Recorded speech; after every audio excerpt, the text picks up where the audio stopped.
Class 6th, we were doing chapter number 10, motion and measurement of distances.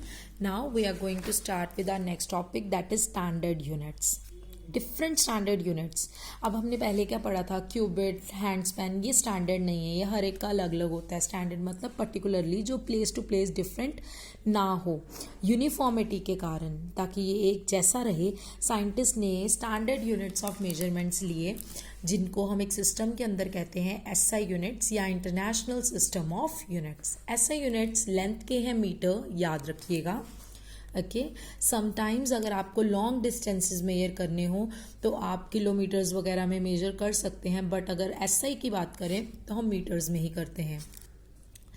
अगर आप एक room की length mayor कर रहे हैं आप मीटर्स में करेंगे, बट अगर आप एक जगह से दूसरी जगह टाउन एंड सिटीज़ में मेजरमेंट कर रहे हो तो आप किलोमीटर्स में कर सकते हैं. लेंथ में कर रहे हो नोटबुक की तो सेंटीमीटर्स भी चलेगा.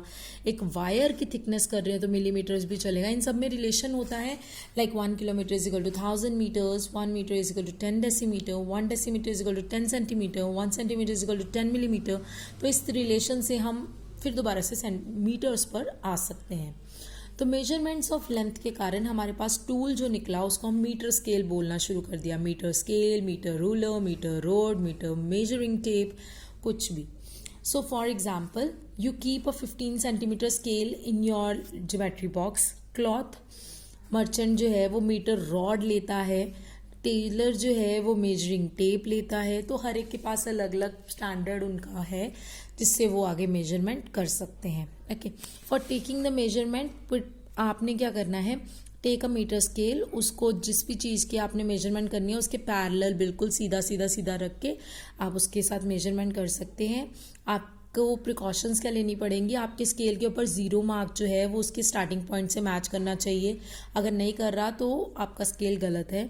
अगर कहीं पर टूटा हुआ है स्केल, जीरो मार्क से नहीं कर रहा, तो आप आगे वाले स्केल के पोर्शन से भी मेजरमेंट कर सकते हैं. लाइक अगर जीरो पे नहीं कर रहा तो आप नेक्स्ट वाले पे भी कर सकते हैं. अगर आप नेक्स्ट से कर रहे हैं तो उससे आप क्या करेंगे, ध्यान से देखें, यहाँ पे जीरो टूटा हुआ है तो आप 1 से स्टार्ट करिए. 1 से करने के बाद 6 आया तो आपको इसमें से 1 माइनस करना पड़ेगा, तो टोटल ये 5 हो जाएगा. काउंट करके देखते ना, यहाँ 1 से लेके 2 तक 1 centimetre, then 1 centimetre, then 1 again, 1 again, 1 again, 1 2 3 4 और 5 आया ना. तो जहाँ से स्टार्ट कर रहे हो वहाँ से आपने 1 सेंटीमीटर माइनस कर देना है. अगर आप 2 से स्टार्ट करें तो आपको 2 सेंटीमीटर माइनस करना पड़ेगा. तो करेक्ट मेजरमेंट के लिए आपकी जो आई पोजीशन है वो भी ध्यान से देखें, वो इम्पॉर्टेंट. एग्जैक्टली वो वर्टिकल होनी चाहिए, बिल्कुल सीधे, ना आपने साइड से देखना है ना इस साइड से देखना है, बिल्कुल सीधे रखना है. ओके, रॉन्ग वे, ऐसे पेंसिल ऊपर नहीं, पेंसिल उसके साथ पूरी टच करके फिर दोबारा से ये आप मेजरमेंट कर सकते हैं. अब सपोज करो आपके पास कोई कर्व्ड लाइन है, सर्कल है, उसकी मेजरमेंट कैसे करोगे. ऑब्वियसली आप एक थ्रेड ले सकते हो, थ्रेड के साथ आप मेजरमेंट करिए, फिर थ्रेड की मेजरमेंट आप एक स्केल के ऊपर रख के कर दीजिए. अब अगर आपको एक कर्व्ड लाइन की लेंथ मेजर करनी है with the help of divider, ये आपको ज्योमेट्री सेट में मिल जाता है डिवाइडर. अगर इससे करनी हो तो हम एक सेक्शन की पहले करते हैं डिवाइडर से, उसकी मेजरमेंट करते हैं स्केल पे और वो लिख लेंगे. नेक्स्ट सेक्शन की करेंगे, उसकी मेजरमेंट लिख लेंगे. इस तरीके से हम मेजर कर करके आगे नंबर ऑफ स्टेप्स के साथ कर सकते हैं. Fine. Next topic is motion. When we say कि एक ऑब्जेक्ट मूव कर रहा है, it always move with respect to another object. For example, अगर सपोज ये ट्रीज वगैरह लगे हुए हैं तो अगर मैं इसको बोल रही हूँ कि ये ए पोजीशन से गाड़ी बी पोजीशन पे आ गई, तो कैसे पता चला मेरे को, ये इस स्कूल से या जो भी बिल्डिंग है उससे थोड़ी दूर चली जाएगी, इस पेड़ को क्रॉस करके इन पेड़ों के पास आ जाएगी. तो मैंने इसकी पोजीशन चेक की, पहले ये कहाँ पर थी और अब ये कहाँ पर है. ओके, टाइप्स ऑफ मोशन में आपके पास सबसे पहले आती है translatory motion. It is a type of motion in which all the parts of an object move in a same distance in a given interval of time. Same distance में जाता है given interval of time में. Okay, same distance पे ही जाएगा. Okay, next type of motion translatory motion है. For example, इसमें आगे 2 पार्ट्स है, rectilinear motion and curvilinear motion. Rectilinear motion, linear means line में, अगर आप स्ट्रेट लाइन में जा रहे हैं तो उसे आप रेक्टिलिनियर मोशन बोलेंगे। जैसे कि एक कार या एक ट्रेन जो है वो स्ट्रेट ट्रैक पर जाती है, तो rectilinear motion. Next is curvilinear motion. Curvilinear motion वो मोशन होगी जिसमें आप कर्व्ड पाथ पे जाएंगे। लाइक फॉर एग्जांपल आपने एक बटरफ्लाई को फ्लाई करते देखा हो, तो वैसे ऐसे करके घूम घूम के जाती है, that is curvilinear motion. Next is rotational motion. जब एक ही एक्सिस पे, लाइक फैन है वो एक ही जगह पर रुका हुआ है और वैसे वहीं पे घूम रहा है, लाइक एक मैरी गो राउंड है, यहाँ पर बच्चे बैठ के घूमते हैं ना, तो वो एक ही जगह पे फिक्स्ड है और उसी के इर्द गिर्द घूमता जा रहा है, लाइक एक्सिस पे घूमता जा रहा है। एक विंड मिल है, वो भी ऐसे कर रही है कि वो एक एक्सिस पे घूमती जा रही है, उसे हम रोटेशनल मोशन बोल देंगे। रोटेशनल मोशन सर्कुलर और कर्विलिनियर मोशन जैसी बिल्कुल भी नहीं है, क्योंकि यहाँ पर एक ही जगह पर फिक्स्ड एक्सिस पे वो काम करेगा without changing position with time. Next is oscillatory और vibratory motion.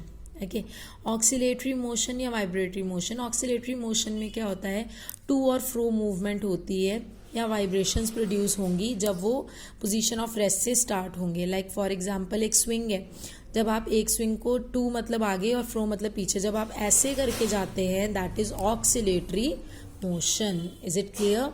Next is vibratory motion. Vibratory motion बहुत fast to and fro motion होती है। जैसे आपने तबले के ऊपर अगर स्ट्राइक किया तो वो टू फ्रो ऐसे करके मोशन शो करेगी। ओके, एक स्ट्रिंग को प्लग करो तो वो भी ऐसे ऐसे ऐसे वाइब्रेटरी मोशन शो करेगी। Next is periodic and non periodic motion. Oscillatory और वाइब्रेटरी मोशन जो है ये रिपीटिव मोशंस हैं, मतलब इधर गया फिर इधर आया फिर वापस उधर, फिर इधर वापस फिर इधर वापस, इस तरीके से है। अब when the motion where an object repeats its motion after a fixed interval of time, उसको हम periodic motion बोलते हैं। फॉर एग्जाम्पल अर्थ जो है आपको पता है सन के इर्द गिर्द चक्कर लगाती है और 365 डेज अप्रॉक्सीमेटली 1/4 डेज तक वो अपने फिर रेवोल्यूशन में आ जाती है। मतलब ये हुआ पीरियोडिक मोशन, इतने दिनों के बाद फिर से वहीं पे आ जाना। जब मून अर्थ के इर्द गिर्द घूमता है वो भी कुछ दिनों के बाद वापस अपनी जगह पे आ जाता है। जैसे हैंड क्लॉक का एक हैंड्स है तो वो घूमने के बाद फिर से उसी जगह पे आ जाते हैं ना। पेंडुलम है वो भी। अब अगर नहीं रिपीटेड रेगुलर इंटरवल के बाद हो तो वो नॉन पीरियोडिक मोशन है। For example heart beat are different when you are running, walking और सिटिंग आइडल और स्लीपिंग। अब वो सेम तो है नहीं। लाइक अब मैं बैठी हुई हूँ तो मेरी हार्ट बीट नॉर्मल है, मैं भागूंगी हार्ट बीट ज़्यादा तेज हो जाएगी, ये नॉन पीरियोडिक मोशन होगी। Swinging your arm while walking is a repetitive but not periodic. आप अपनी बाजू हिलाते हिलाते ऐसे ऐसे हाथ ऐसे हिलाते हिलाते चलते हो जब, तो वो नॉन रिपीटिव मोशन, आप उसको रिपीटिव बोल सकते हो बट पीरियोडिक नहीं बोल सकते। Different motion at the same time. ज़रूरी नहीं है कि कोई भी ऑब्जेक्ट एक ही मोशन करे, वो दो ऑब्जेक्ट्स दो मोशंस भी कर सकता है। For example if we take an example of earth, earth जो है वो रोटेट करता है अपनी एक्सिस पे, मतलब रोटेशनल मोशन भी करता है, और वो सेम टाइम पे सन के इर्द गिर्द भी सर्कुलर पाथ में जाता है, उसी पाथ में घूमता है, वो ट्रांसलेटरी मोशन भी करता है। तो ऐसे ही आपने स्विंग मशीन देखी होगी, उसका व्हील जो है वो रोटेशनल मोशन कर रहा है, नीडल अप डाउन जा रही है। नीडल की मोशन और व्हील की मोशन दोनों की पीरियोडिक है, बार बार हो रही है।